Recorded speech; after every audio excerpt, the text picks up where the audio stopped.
Hi, welcome to this episode of Virtual Vitamin Z, where we bring the zoo to you. I'm Erin, and I'm the Field Conservation Officer and Nature Centers Manager for the Detroit Zoological Society. And today we are going to continue our focus on pollinators, and today we're going to try to set up an experiment to start to pick out which flowers are most attractive to pollinators. So this is trickier than it sounds, but we're going to walk through one way to set this up, and there are many ways to do this, and I think there's lots of great questions that we can ask in the garden this time of year about pollinators. All right, so before we get out in the field and set up our experiments, let's talk about the vocabulary. And the vocabulary is really important in terms of setting up an experiment. So the first term is control, and I'm going to use control and variable a lot because the control is going to be what stays the same from observation to observation to observation. So whatever you're taking data on, the component that doesn't change. If we change too many things between observations, we're not going to be able to answer our question because we're not going to know which of the things that we changed had the impact that gave us the results that we saw. So then the variable is the piece that does change, and we can only change one piece at a time per experiment. Otherwise, again, we get very convoluted answers that don't really point to a specific answer. So the hypothesis then is what we're trying to test. And so it's often considered a question, and the question is what gets us to our hypothesis. So maybe you've made some observations of pollinators in your garden last week, and now you have some observations, maybe you have some questions that came from those observations.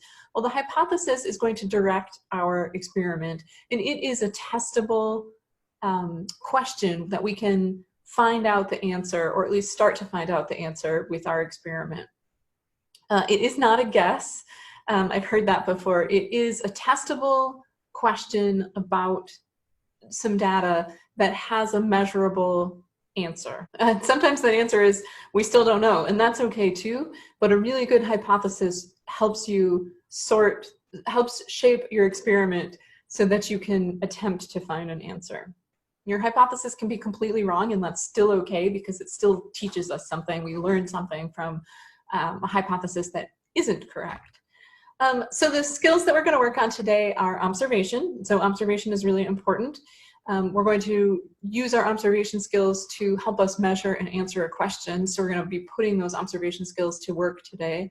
And then experimental design is how you set up an experiment that can help you get to an answer versus having something set up with so many variables in it that at the end of it, you don't really know what the answer is. So the materials that you need today are pretty straightforward. You do need access to some flowers, whether that's in your backyard, a flower pot, a park, whatever's convenient and safe for you. You'll need some way to keep time, and you'll need something to record your data and your observations. All right, I'm going to walk you through an example, and then we'll head out and I will show you what this looks like in practice. So I started with a lot of observation last week of pollinators and flowering plants in our pollinator garden here at the Belle Nature Center. And I'm going to start with a hypothesis that says pollinators prefer purple flowers. So that seems testable. I'm not going to define which type of pollinator prefers which type of flower, because again, that would be too many variables to try to answer. So I'm just saying in general, pollinators, so bees, wasps, butterflies, moths, flies, any of those types of things, I'm going to see more visits to purple flowers than any other color in our garden. Okay, and my prediction is that I will count more pollinator visits to purple flowers than to white or yellow flowers. So then I want to make a prediction. What do I think the answer to my question is? What is the outcome that I'm predicting of my hypothesis? And I only have purple, white, and yellow flowers blooming in my pollinator garden right now. And so my prediction is I will count more pollinator visits to purple flowers than to white or yellow flowers. Okay, what am I going to measure? I'm going to measure visits by pollinators to each flower. And so just to be very clear, I'm counting every time an insect lands on a flower, I'm going to count that as a visit. Even if I think it's the same bee coming back again and again and again, that's okay. Each time it lands, I'm going to count it as a visit.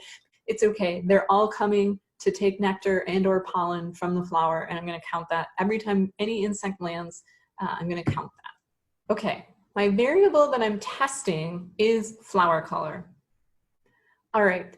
So the control portion of the experiment is often the most challenging because we have to think very carefully about what the variable is that we're actually testing. And I only want to compare flower color because my hypothesis is that pollinators prefer purple flowers to all others.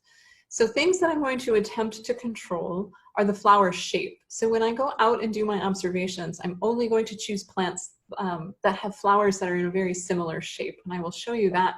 I'm choosing flat-topped flowers, mostly because I have a lot of them in the garden right now, and I know that the pollinators are visiting them. So if I keep my flower shape consistent across all of my observations, that's going to help me get closer to a better answer, versus if I pick flowers that have lots of different shapes and different colors, then I've inserted another variable and I don't really know if I've answered, if I've gotten to an answer with my hypothesis.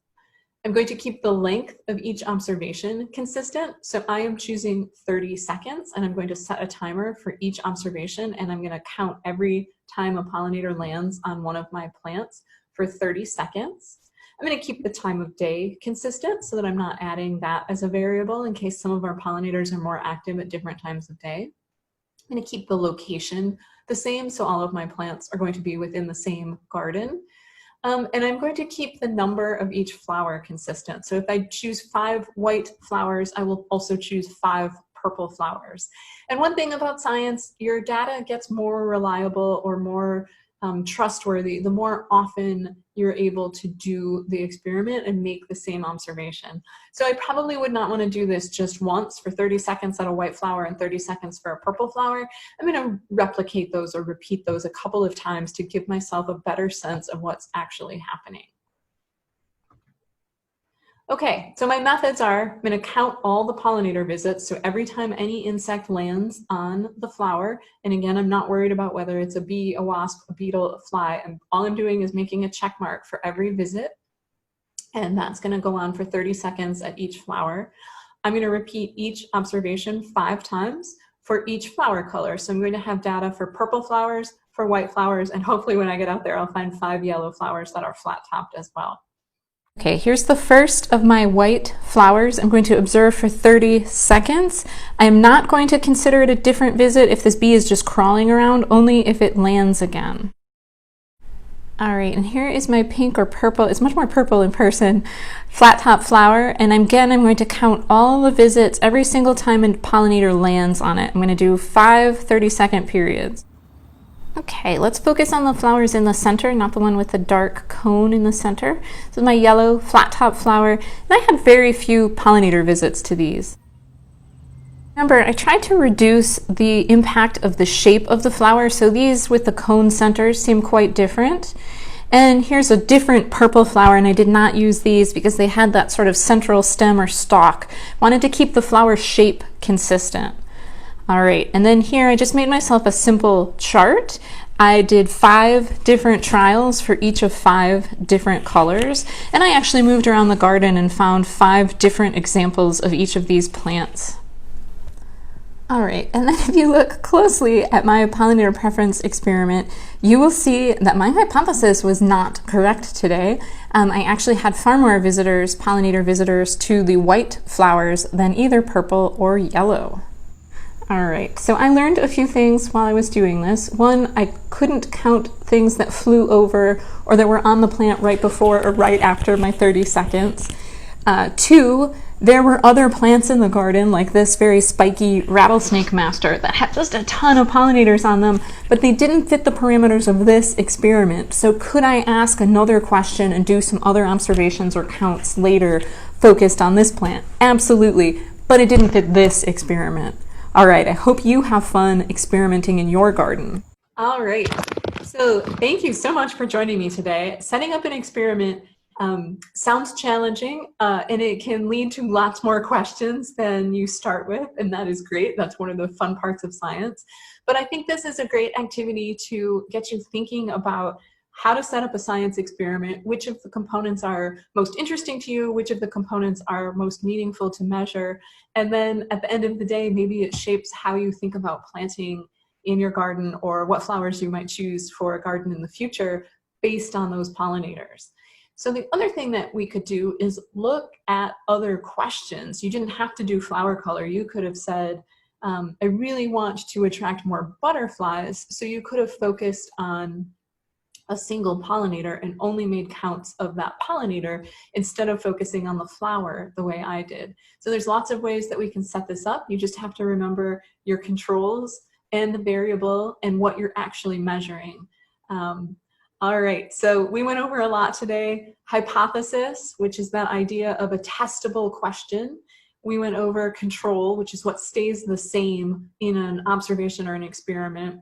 The variable, which is what you're trying to figure out, that's what you're changing. You're trying to figure out, does this particular variable and only one variable change the outcome of my question? I appreciate you joining me today. I'd love to see your science experiments. You can always send us examples of what you're doing at home to education@detroitzoo.org.